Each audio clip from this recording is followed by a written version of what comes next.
Imo lang sagutan, Jo. Imo sagutan. Kani na anek tik ato napod. Si Dodo ato speaker siya ay. Ay, view ko po ah. View ko niya na po. Nakukuno ato. Ngani ko nga, sinanapo yung kanala na po. Basig na mananggot na po sila mga kaprobinsya para may tuba naman kami dito. Naubos na po yung suka namin. Pag maka-stack naman kami ng suka, tumigil na sila sa pagsanggot yan.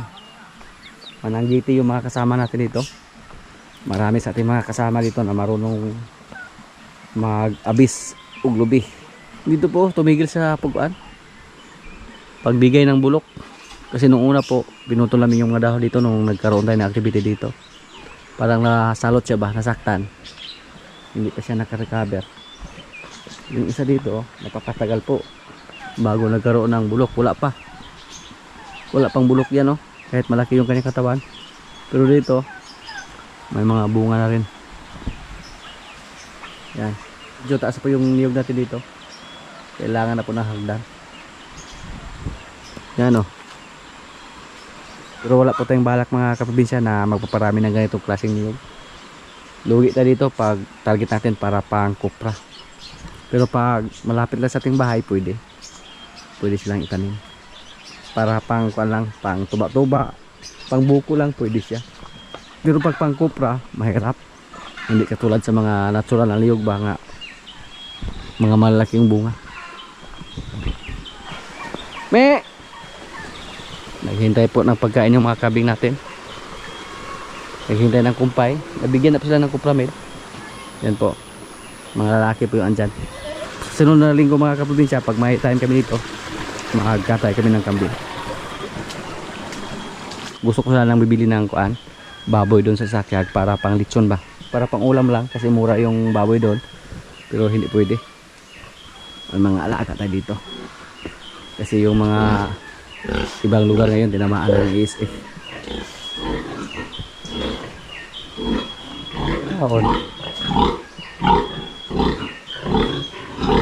Luoy na kayo sa tao. Naluoy. Parang nabigatan na pa sa kanyang tiyan mga kaprobinsya. Relax lang. Mana ka ba?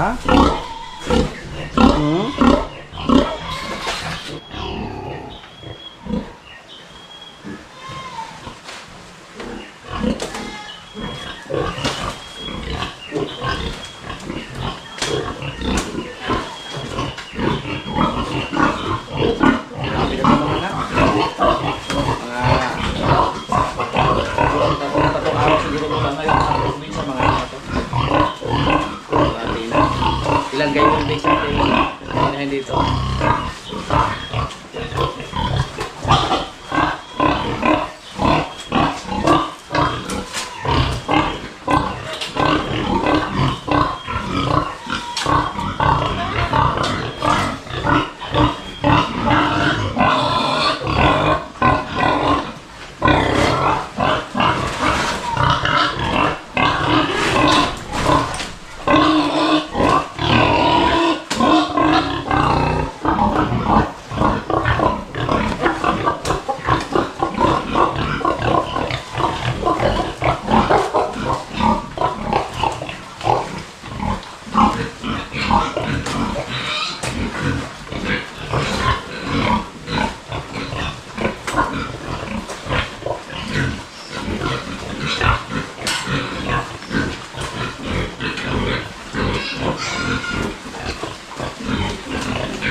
Makakasas na kumain ng maliliagwa mga kaprobinsya.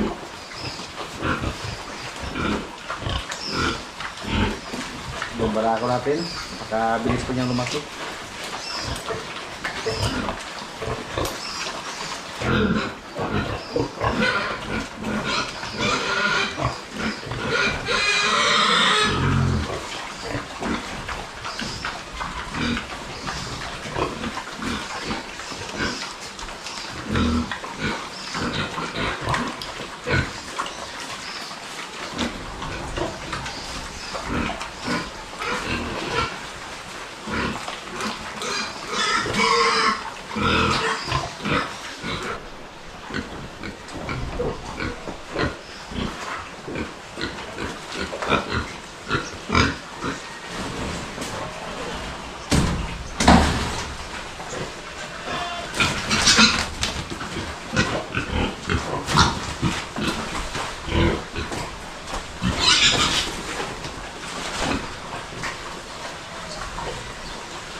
Malakas po sila kumain ng marili agwa.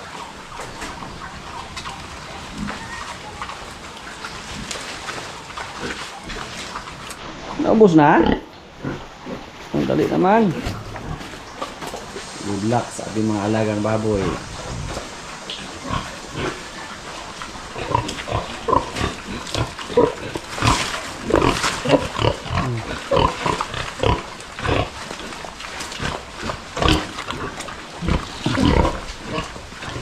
Pero dito, ubos na.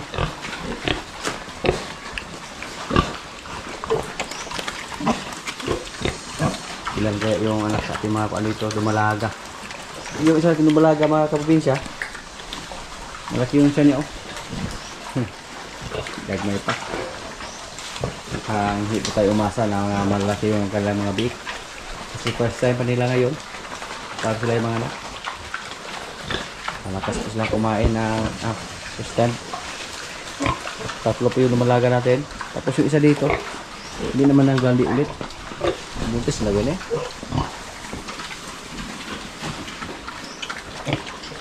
Sana buntis na. At sana tumaas yung presyo sa sunod ng mga buwan kung sakali mga anak na yung mga baboy natin dito. Shoutout muna sa ating mga silent viewers mga kaprobinsya. Shoutout kay Marcelina Abastas from Cebu City. Shoutout kay Ronel Quezon from Lapu-Lapu City, Cebu. At shoutout naman kay Felipe Gorospe from Europe. Shoutout kay Ismedic from Lapu-Lapu, Cebu City. At sa mga hindi ko po na shoutout na lang po sa inyong lahat. Yung isa naming baka mga kaprobinsya na si Bitang, dinala po namin dito sa mga nakarang araw. Kasi palagi pong umulan dito sa amin. Tapos wala siyang ganang kumain doon. At delikado baka mamayat pag hayaan natin doon. Pero ngayon na okay naman yung panahon, oh. Pwede naman natin siyang ipastol. Sa mga nakaraan po may bagyo, kaya palaging may ulan. Nung pumunta nga kami doon sa Cebu, instead yung schedule namin Friday pa, napaaga yung punta namin doon. Kasi napansin po namin na may bagyo.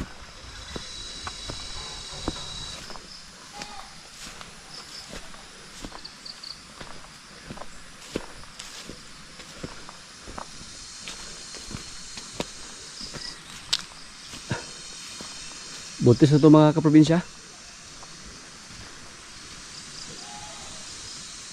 Positive po to. Napagpasyal po namin na dito lang muna siya. Kasi siya layo ang kuan, pinapastol namin. Lugi sa panahon pagpunta doon pag isa layo yung dalhin. Kasi si Basya, pinalagaan na natin. Hindi naman siya namahit ng husto mga kaprobinsya. Boost lang yung katawan niya. Matapang to. Dati to, hinahabol pa niya tayo. Nung yung isa pa natin kasama yung nag-alaga sa kanya. Sana maganda din yung resulta sa ating baka na si Bitang kung sakaling mga anak na siya. Si Limir may nakakasa sa kanya. So sana lang. Pangatlong pagbubuntis na niya ngayon dito sa atin. Pero inahin na po natin siya nabili.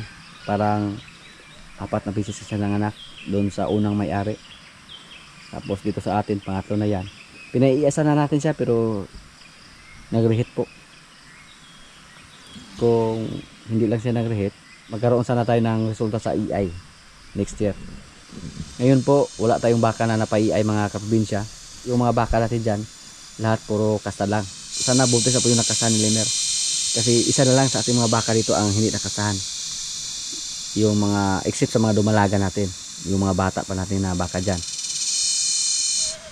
So medyo marami po yung mga baka natin na babae na nakasahan.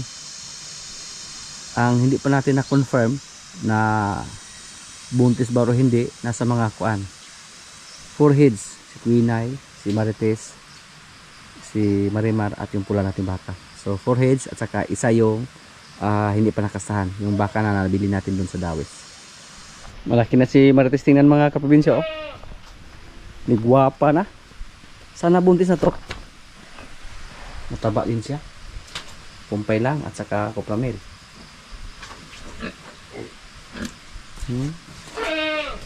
Mas maliit pa siya compared sa ating mga baka na galing sa Batangas na hindi pa naglandi.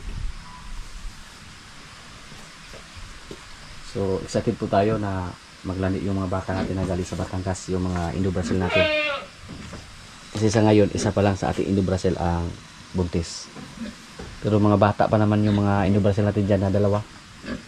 Yung isa, nag-1 taon pa last April. So, malapit na. Malapit na mag-December. So, next year siguro, sana maglandi na yon at ipakasan natin or paiay. Depende lang sa available natin. Kung sakaling pumasa lang si Kuan, Limer, pwede lang natin pakasan ni Limer. Itong si Marites, sana din buntis na to. Hindi naman to masyadong native. Yung tatay niya, malaking baka naman. Yung nanay naman niya, hindi naman masyadong native. Upgrade na yan, si Bitang. So, sana lang magkaroon tayo dito ng magandang klase o magandang resulta sa kanyang anak. 2 taon na ito mga kaprobinsya, yung ating baka. Yung mga baka natin na Indo-Brazil dyan, kailangan pa natin maghintay na mga almost 1 year bago yan maglandi. Sana maglandi sila agad pag umabot sila ng mga 18 months or 20 months, kasi mga malalaki naman yung katawan nila. Kaya na lang maglabas ng malaking baka. Kasi mas malaki pa sila compare kay Marites. Yung mga baboy sa ating mga kasama dito mga kaprobinsya, oh, malaki na. 2. Sana naman tumaas yung presyo ng baboy para makapaldo naman yung mga kasama natin dito. Dik. Ito po yung mga share sa ating barako. Binigay ko lang sa kanila para may ibangan sila, may mapaabot ba. Sabi ko po sa kanila, yung bake pwede lang ibenta, sila nang bahala, ibenta ba nila or alagaan. Malaki na to, nasa mga 30 plus kilos na yan. Nilista na po nila yung gastos nila, yung pagkain sa kanilang baboy dito, para malaman nila kung may kita ba sila. Butan kayo, oh. Busog siguro itong mga kaprobinsya, oh, hindi umiyak. Pero pag pumunta tayo dito tapos gutom sila, ay ingay ito ng ingay, hindi ito mapakali. Ayan, oh. Dik. Yung mga kambing natin dito mga kaprobinsya, oh. Yung iba hindi bumaba. Takot sila sa lupa. Pero yung iba naman andito, bumaba para kumain. Pero yung ibang kasama natin hindi pa dumating, marami po sila. Yung iba andun sa loob ng kubo ilagay. Mga matataba na po yung mga kambing natin dito mga kaprobinsya, oh. Dahil marami na po yung kumpay na ibinigay namin.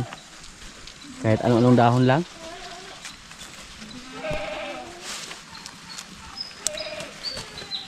May mga buntis na po tayo dito. Ito, wapa na po siya.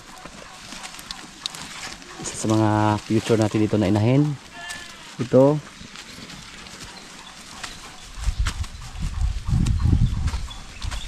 Pero yung isa nating blackhead, mukhang tumigil na po siya sa paglandi. May edad na yan. So okay na kung hindi na siya maglandi.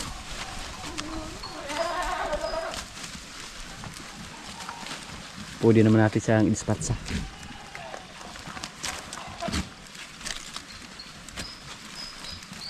Habang nagkaedad yung ating blackhead na kambing, parang hindi na maganda yung resulta. Yung anak niya mga kaprobinsya, ito po, parang native, maliit, at hindi po ganyan yung kanyang mga anak. Yung mga anak sa ating blackhead dati nung bata pa siya, yan po, oh. Dagko kayo.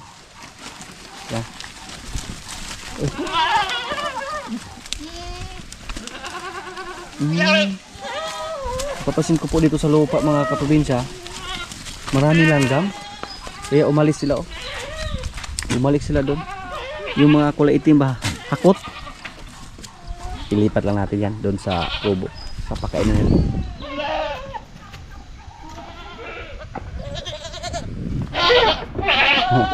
Yan. Parang kinain sila ng mga langgam, yung kulay itim, hakot, ang tawag dito sa amin. Kaya natakot sila kung bakit sila dito sa kanilang kubo.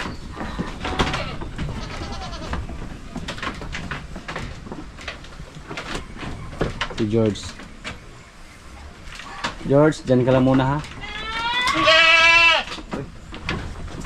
Pag magkatay kami mga kaprobinsya, yung lalaki lang yung kakatayin namin. Pwede litson. Subukan naman natin na maglitson ulit. Matagal na po tayo na hindi nakakain ng litson na kambing. So abangan lang po ninyo sa sunod na mga araw. Baka may bakante kami. Hindi kami mabisi dito. Maglitson kami ng kambing.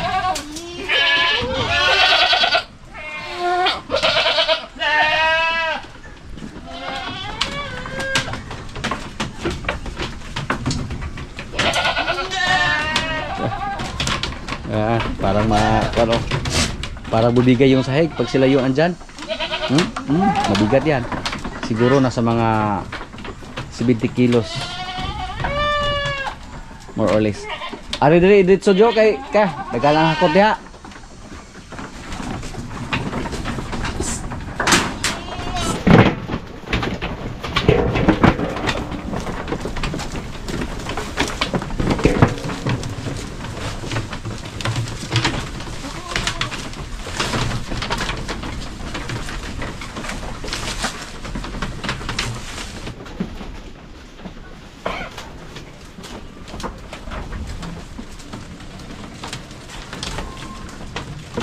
Tari, anak ko itong jo.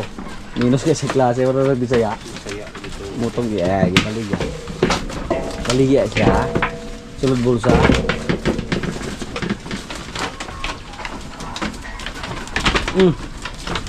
Nipis makain sa sa. Mura sa Bisaya gitsura, jud di sa dako dalang.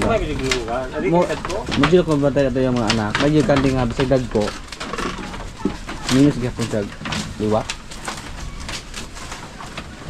Okay, siya. Gamay ra siya akong tanga. Dili na nagpurma ng naong niya. Bisa bang mga anak po kayo naurap. Mamaura nagpurma ng naong nga.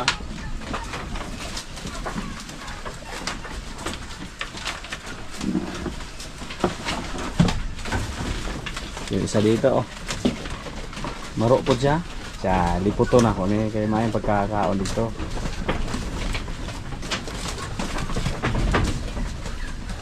Nagbigo yung kumpay.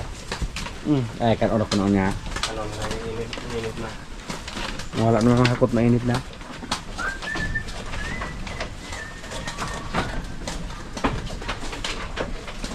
May isa dito na yung kambing dito mga kaprobinsya. Yung isa dito. Medyo native lang. Puntata na yan. Para pangkatay na yan. Pag sa tingin natin na pwede ng katayin, katayin natin yan. Si George, parang baka yung katawan ni George. Hindi lang muna natin palabasin.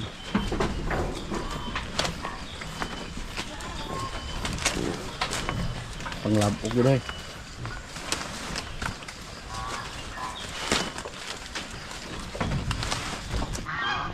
Yung area namin dito mga kaprobinsya, oh. Yan, nalagyan na namin ng bakod. Pero yung iba namin mga alaga nasa labas pa.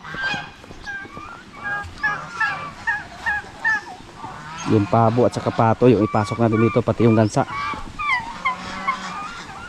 Kasi napakaingay po nila yung gasa natin pag matulog tayo tuwing umaga. Disturbo kayo ah. Kahit wala silang tao na makita, mag-ingay pa rin. Hala, may itlog oh.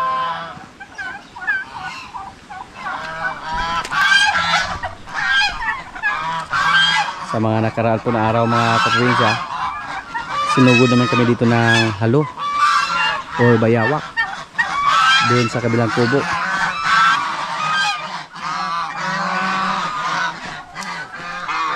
Oy, may sisiyo oh. Hello. Hello. Patay.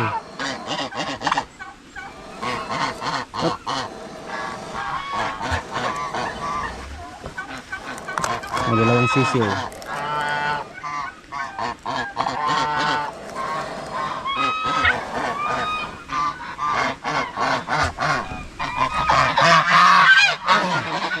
Itlog na. ng pabo.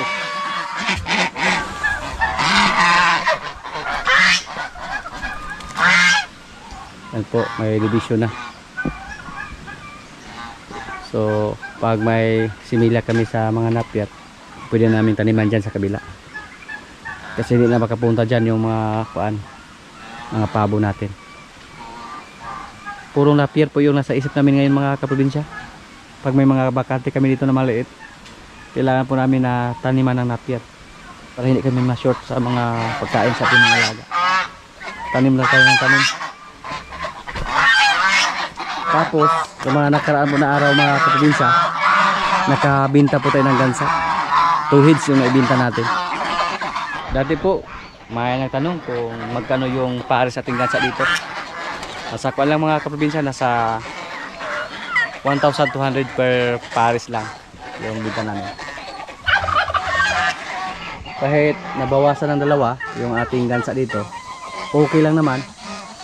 Lalo na pag mapisa yung itlog sa ating gansa dyan na ninimliman. Sana mapisa yan. Tapos may nag-order naman. So, hintayin natin kung mag-confirm yun. Pag mag-okay na yun, yung nag-order na gansa. So, another 2 heads naman yung mabawas sa kanila. Kaya, kailangan po namin na lagyan ng bakod para hindi masayang yung mga itlog sa ating mga gansa dito. Kasi pag nasa labas lang sila, kahit saan lang sila mag-itlog. May mga bakod na po sila. Tapos ang ayusin namin dito yung ating pan, yung pool nila. Pwede tayong magpagawa ng bago or kailangan linisan yan. Palinisan natin yung pool nila para may maliguan namin yung mga alaga natin. May manok din tayo dito. Pwede na tayo yung manok na yan para pang ulam. Ups.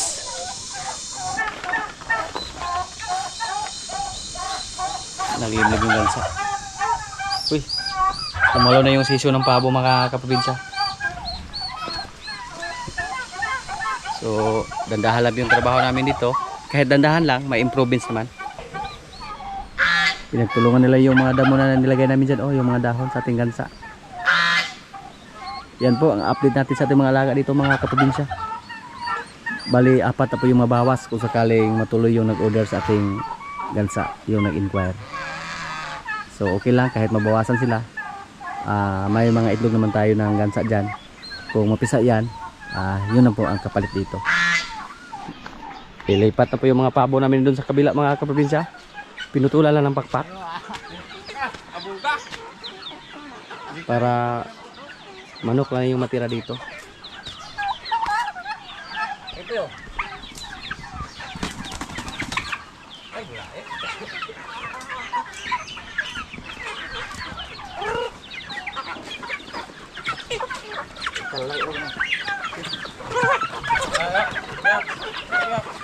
Buang ka bugyas para dili pa bula bugas. Mayuha ka mo.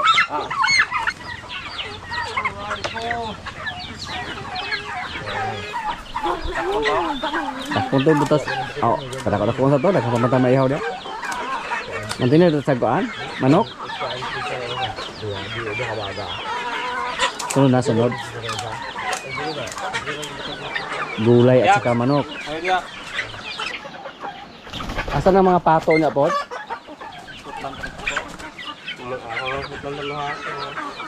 Muna magdala po. Magbasa sige ng pako sa?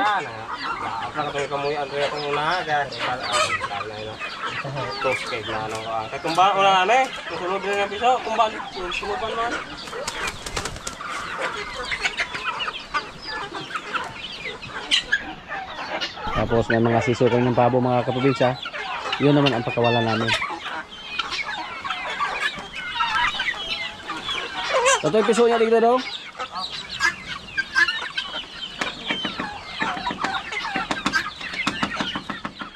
Mga kaprobinsya, kailan na po? Ito yung ulam namin oh. Gabi na may gata. Yan, lami ka na. May gulay. May kanin. May bulat. Yan. Lord, maraming salamat sa pagkain. So, kain na na.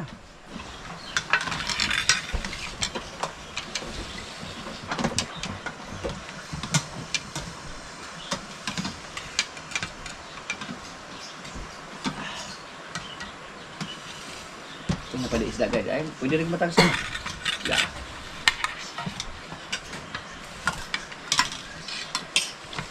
O isda di, hatag ng dalan na di. Isda. Kuha isa. Wala kutsara. Kaya ko kutsara to. Ay, kuhay ko sa mga Hoy, kikit anong tiir ulit. Mga ginate. Bro na mo. Naunsan ng kutsarahan. Pingay. Dali. Dali tayo na.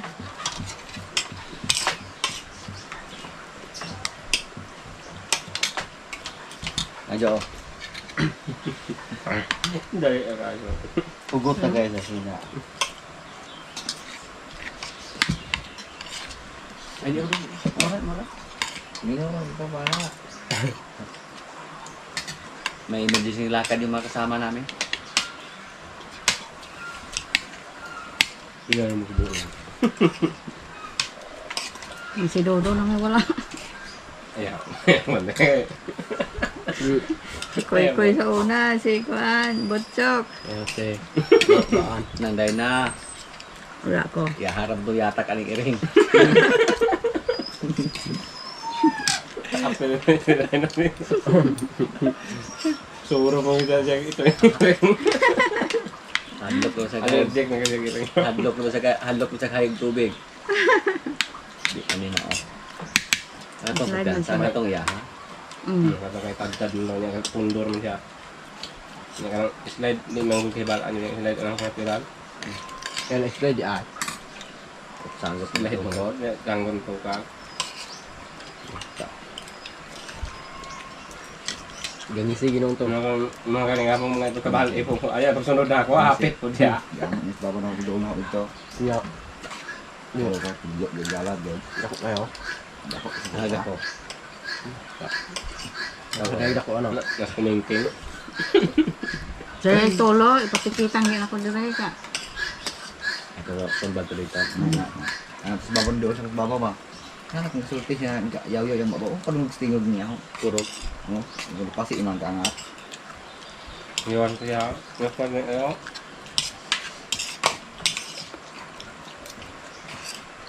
Dede, kaumay de. Kasi yung kanina yung balong mo ito. Kuya. Oh. Ngayon mo yung ito. Lain yan ko tuto. Kaon naman. Yan na siya. Nangyari. Ito mo kuha ko, gamay ka yung kuhaan ka. Kakatong tapos yung kanato dito. Yung kasapos, ito. Ito yung mag-bunga daw. Bago pa man. Kaya kan nato. Pagka nabay lolo sila dito. Alam mo Kung kuan di ka ingat. Kita ginaon. kung binek na mo. Abot na. Tagay. Abot na. Ano, sabot. Dali naman daw ka kung itong pambaliktad ko kuhaan. Hindi na ito siya maagi pa itong nilang dress. Balinya-linya naman ito sila. Nakatod, dikta man to. Kaya bayad man. Dahil nga emergency man, kaya pan man, kitong kabotsok, okay naman to kay malaman. Di ya kay basa mo dito ya. Okay rin ko mga boy. Dadalag mo ko. Ay, sayo po guys lang ulit niya na. Dadalag Una mo po ko boy. Wala nga. Ay namin emergency daw dito, kuan dito sa unahan ba. Di na maagi itong Ayun. ngay kag number. Ano dito kay. Ay, mag-inandaan sila. Hindi inan. Kaya ulo mo rin.